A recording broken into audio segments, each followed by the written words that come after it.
지금 올해 들어서 경제 전망이 계속 틀리고 금리 전망이 계속 틀리고 환율 전망이 계속 틀리는 이유가 뭡니까? 인플레이션이잖아요. 인플레이션이 계속 틀리면서 연준이 계속 금리를 올리고 예상보다 금리가 더 치솟고 달러도 더 강세고 그 중심에는 물가에 대한 우리의 전망의 오류에 있었다. 또 인플레이션의 가장 큰 핵심에 있는 것은 생각을 해봤는데 네. 뭐 다 아는 얘기지만 주거비인 것 같아요. 아니 뭐 근원 CPI의 40%를 차지하는데 이게 떨어지면 잡히는 거고 네. 이게 안 떨어지면 안 잡히는 거예요. 지금부터 한 1년 정도는 집값은 떨어지는데 왜 이래? 라는 계속 그런 멘트가 나올 것 같습니다. 네.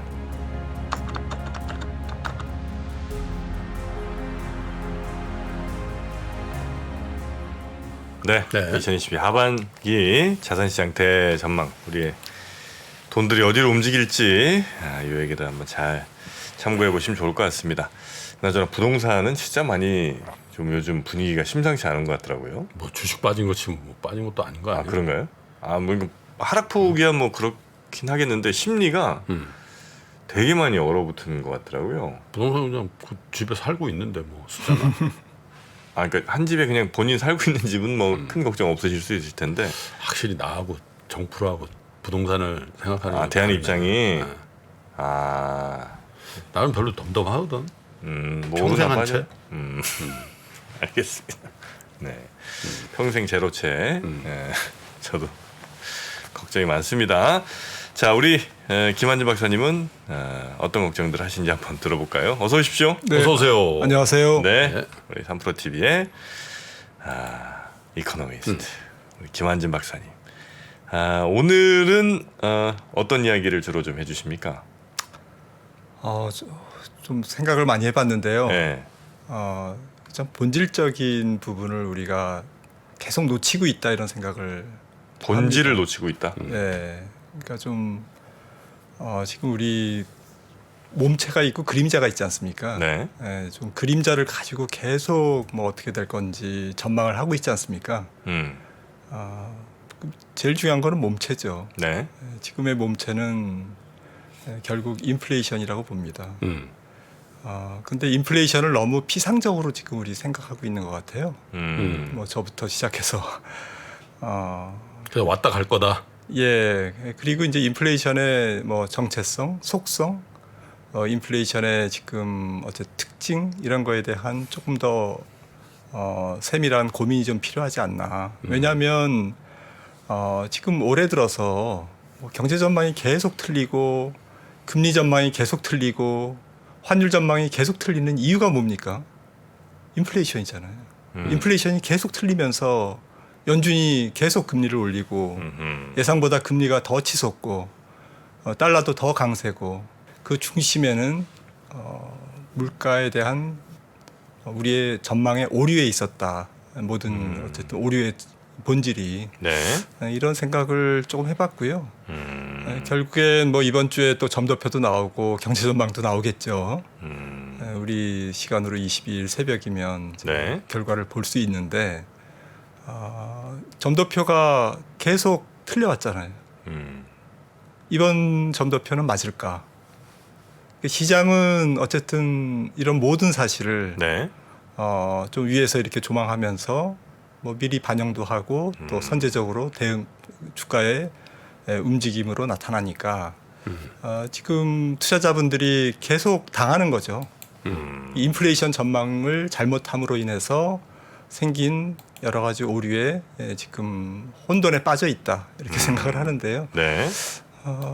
제 생각에는 뭐 연말까지는 계속 이렇게 틀릴 것 같아요. 인플레이션 전망에 대해서 사람들이 계속 틀려갈 것 같아요. 아 그래요? 네. 그러니까 틀려갈 것 같다는 거는 실제 인플레이션보다 더 자꾸 작게만 보려고 하다가 전망 틀리고 하는 일들이 계속 벌어질 거다? 네, 그럴 가능성이 높습니다. 뭐 아니면 말고요? 아니면 아니면 좋겠지만 아니면 좋겠지만. 그래서 우리가 뭐 정확하게는 잘 모르죠. 제가 네, 뭐 네. 알겠습니까?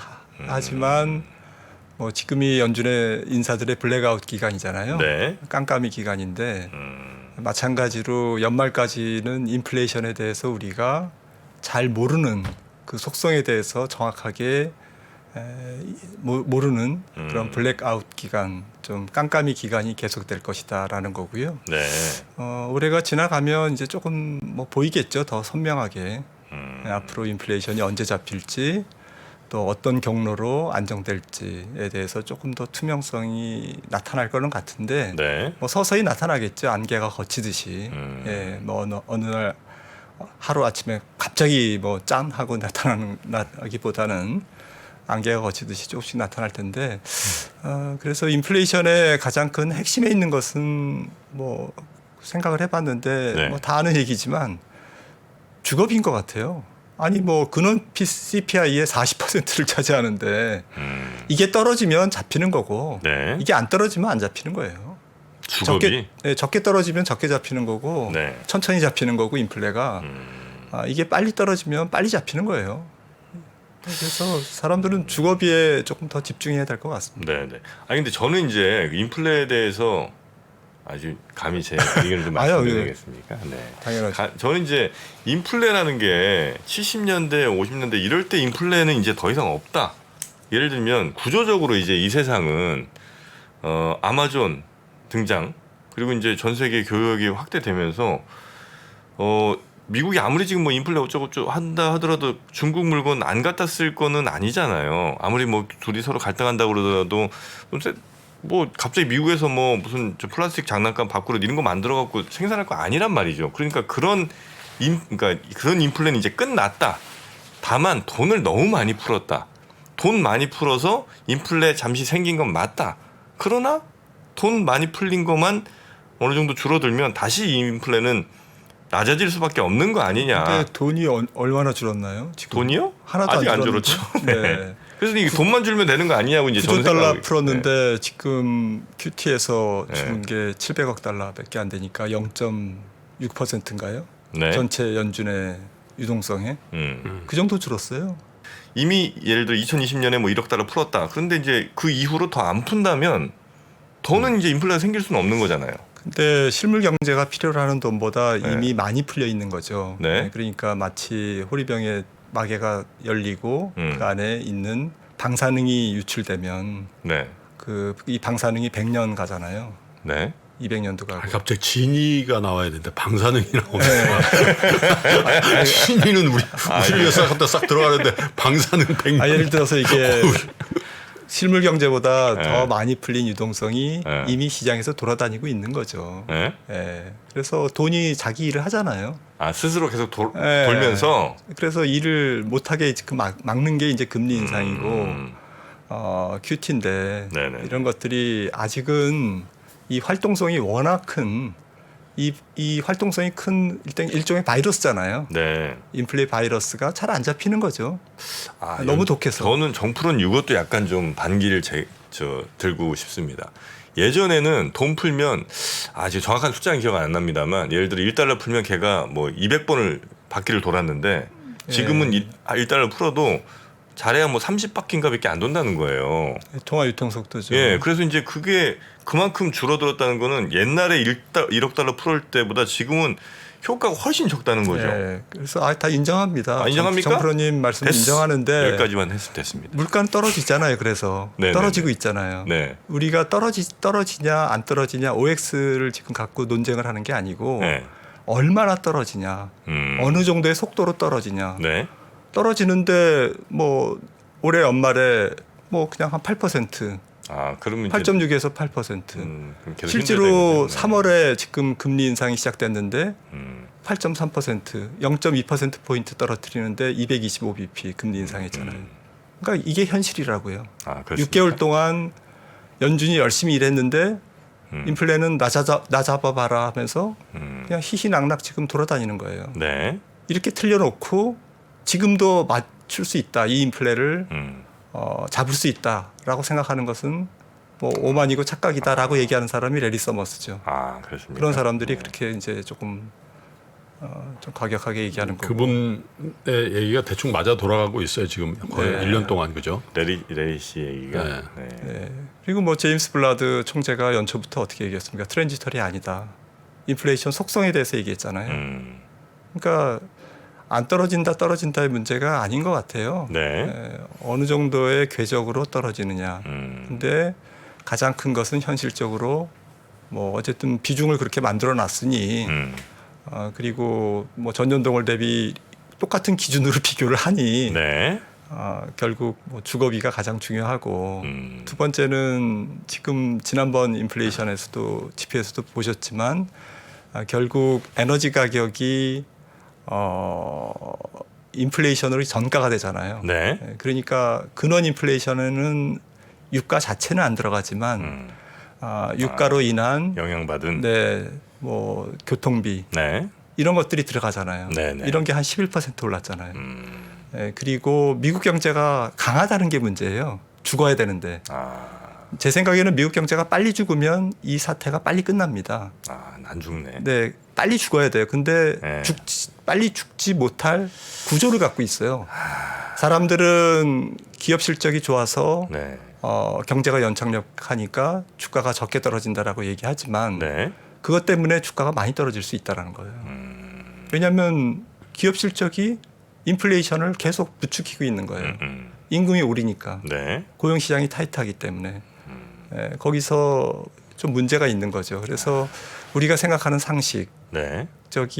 여러 가지 현상들 뭐 이런 것들 복잡한데 우리가 조금 이 사태를 냉정하고 객관적으로 보려면 그리고 이번 주에 나오는 점도표와 통화정책 결과 또 파월 의장의 연설을 우리가 어떻게 이제 관찰하고 재해석할 건지에 대한 말씀을 조금 오늘 나누고자 합니다. 네. 빈도를 좀 나가보죠. 네, 네. 네. 그래서 뭐 거두절미하고 뭐 첫 번째로 주거비를 제가 아니 한번 제일 잘 맞추신 분을 뭐 저 모셔놓고 뭐 이렇게 우리가 사설을 붙입니까? 지금 정말 저희 말씀 듣는 게도 지금 더 급하고 좀 뭐잘 맞히긴 방관자처럼 들은 계신 말이지.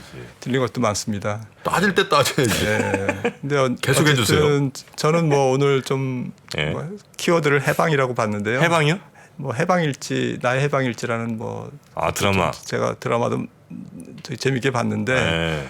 지금 연준과 통화정책과 인플레와 금리, 시장금리와 또 환율 이런 것들이 다 숨바꼭질하면서 이렇게 물고 물리고 있잖아요. 네, 그래서 이 물고 물리는 이 순환 참조의 과정 속에서 가장 중요한 거는 인플레다라고 말씀을 드렸고 네. 그 인플레 중에서 렌트비가 떨어져야 지금 파란색 선인데 그림에서 6.7%를 찍었습니다. 지난달 8월 보여주세요. 네. 네. 네, 그런데 2000년부터 지금까지의 렌트비 미국의 평균은 3.2%입니다. 네, 그리고 근원 CPI의 평균은 거의 2000년부터 22년간 2.2%였어요. 그러니까 굉장히 지금 뭐 평균에서 많이 치솟은 그런 상태입니다. 지난 8월 그 CPI 보고서를 보니까 한 400개 품목 중에서 70%가 4% 이상의 상승률을 기록했습니다. 그러니까 네. 지난번에 한번 제가 클리브랜드 자료 보여드리면서 네. 약간 그 위 많이 오른 것과 적게 오른 항목들을 뺀 중심 항목들의 인플레이션이 네네네. 조금 끈적끈적하게 움직이고 있다 이런 말씀을 네. 드렸는데 전반적으로 많이 올랐지만 그 중에서도 렌트비가 굉장히 많이 올랐는데 네. 지금 렌트비와 집값의 관계를 보시면은 한 1년 이 다음 그림입니다. 1년에서 한 2년 가까이 조금 후행해요. 그렇습니다. 집값에 1년 이상 늦게 반응합니다. 렌트비가. 그러겠죠. 네. 그래서 그 이유는 뭐 다 짐작하실 겁니다. 실제로 이 빨간색 선은 이제 집값이 오르는 기간인데 이렇게 가령 뭐 2002년부터도 렌트비가 내려가네. 오히려 집값이 오르는데 떨어졌죠. 그리고 집값이 오른 다음에 한참 있다가 2년 있다가 올라갑니다. 이렇게 서로 역관계를 보여요. 파란색 선은 집값이 하락한 기간이고 빨간색 음영은 집값이 올라간 기간입니다. 똑같이 역의 보이면서 이 음영의 길이가 한 1년에서 한 2년 정도 이렇게 후행합니다. 집값에 거품이 많았던 경우는 조금 더 길어지겠죠. 네. 그래서 제 생각에는 지금부터 이제 어제도 주택 지수가 나왔더군요. 그래서 보니까 한 6, 7개월째 지금 집값이 이미 미국이 조정을 보이고 있어요. 근데 아마 평균 내 보면 전체적으로 한 분기 정도 지금 하향세를 보이고 있는 것 같습니다. 주택 시장이. 그런 걸로 봐서는 제 생각에는 내년 하반기, 내년 한 7, 8월 정도가 되면 아마 주거비가 본격 안정되지 않을까라고 생각을 합니다. 네, 네. 지금부터 한 1년 정도는 집값은 떨어지는데 왜 이래?라는 계속 그런 멘트가 나올 것 같습니다. 네. 그때 돼야 그러면 물가가 좀 잡히겠군요. 계속 그 전에도 잡히겠지만 뭐 다른 요인도 있으니까요. 네. 조금 속 시원히 좀 시원스럽게 이렇게 떨어지는 맛은 없겠죠. 환호할 만한 네. 물가 하락이 나올 가능성이 별로 없다. 네. 왜냐하면 저게 CPI의 40%니까 네. 근원 CPI. 네. 네.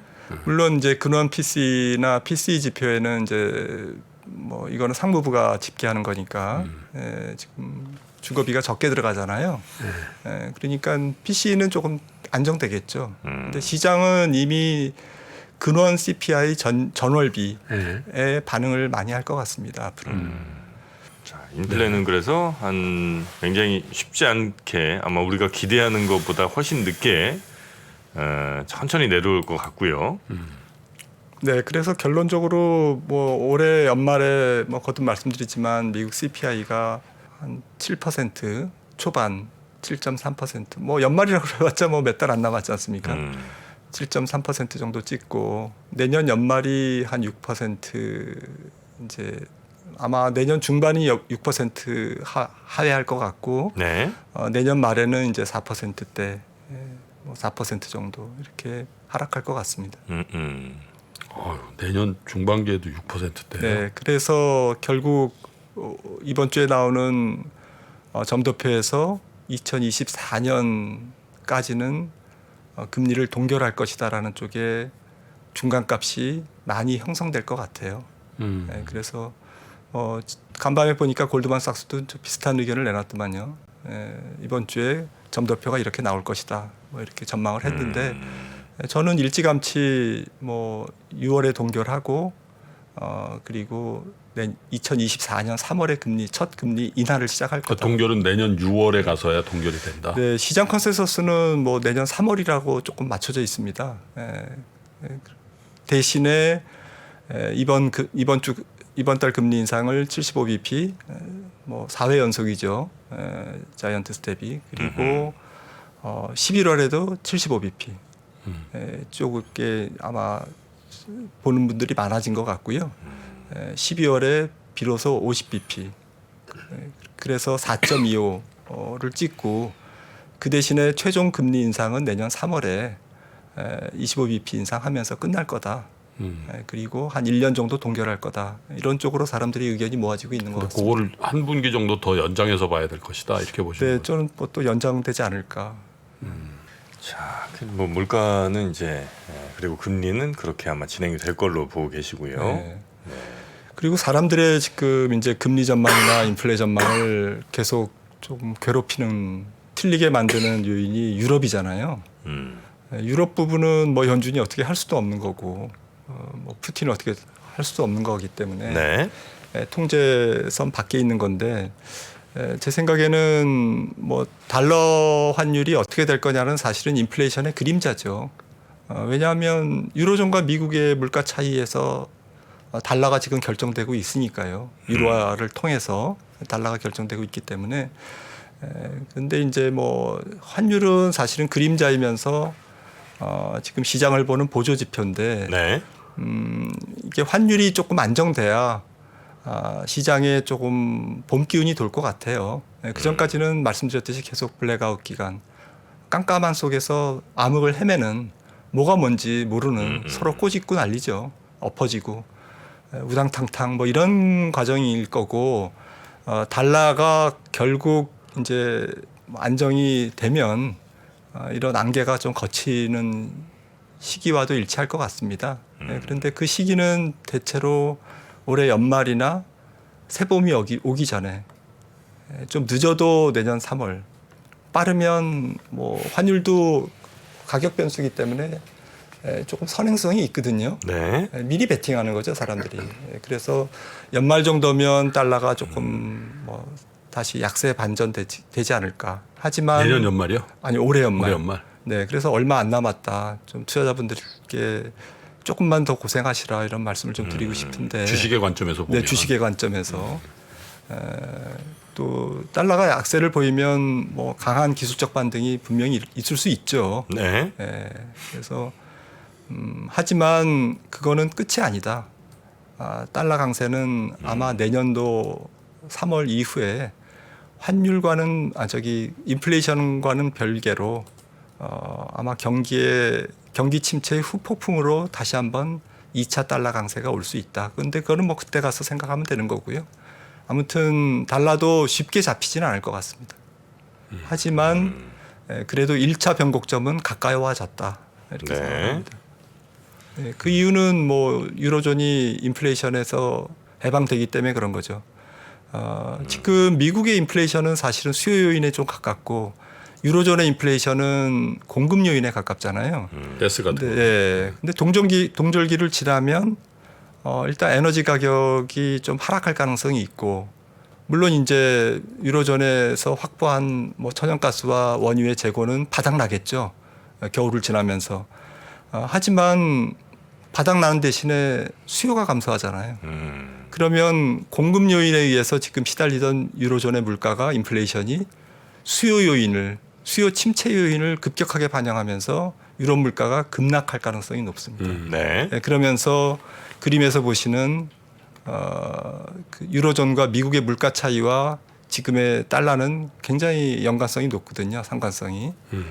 이게 유로존 물가가 떨어지면서 경기 침체를 반영한 유로존 물가가 가파른 하락을 보이면서 유로화가 반등하는 그러한 모습을 보일 거고 아마 1.1 정도까지는 반등하지 않을까 이렇게 생각을 합니다. 네, 네. 이게 대체로 이제 물가는 아주 천천히 내려오고 금리는 내년 상반기부터 쭉 동결돼 갖고 내후년 정도에 이제 인하가 아마 될 것 같고 환율은 연말 정도쯤엔 조금 이제 방향을 바꿀 가능성 요 정도로 이제 보시는 거군요. 네, 원달러도 마찬가지죠.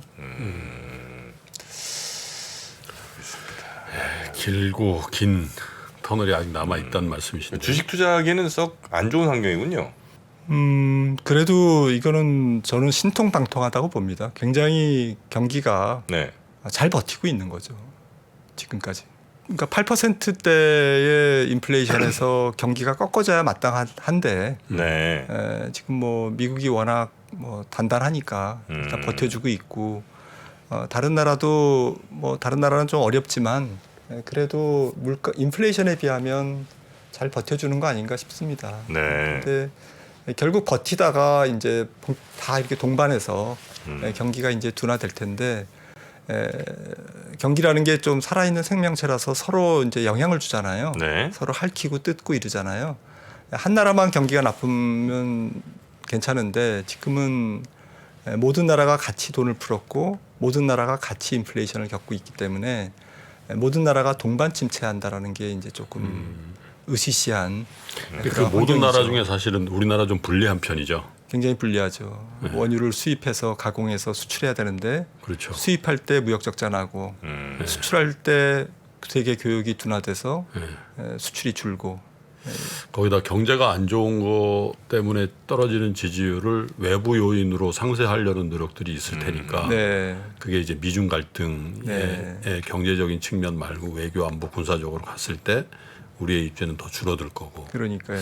그런 것들이 지금 버무려져서 네. 사실 코스피가 뭐 이렇게 힘이 없는 그런 상황을 연출하는 것 맞습니다. 같은데 네. 그럼에도 불구하고 박사님은 주식을 하려면 미국의 그 성장주 중에 알짜 성장주를 사야 된다. 그 맥락이신 거죠?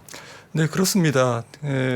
경기가 어쨌든 크게 보면 한 2, 3년간 가장 안 좋은 시장은 말씀하셨듯이 신흥국 중에서 수출 의존도가 높은 국가들이 될 거고 네. 중국을 포함해서 일본을 포함해서 그리고 가장 잘 버티는 국가는 뭐 에너지 자급도가 높고 혁신 성장도가 높은 미국이 될 거기 때문에 만약에 달러가 좀 약세를 보이고 연말에 그다음에 내년 중반에 연준이 이제 어쨌든 금리 인상을 동결하면 시장은 뭐 만약에 3월에 동결하면 연말부터는 달러 약세와 맞물려서 주가가 굉장히 큰 폭으로 튈 수도 있는 거고요.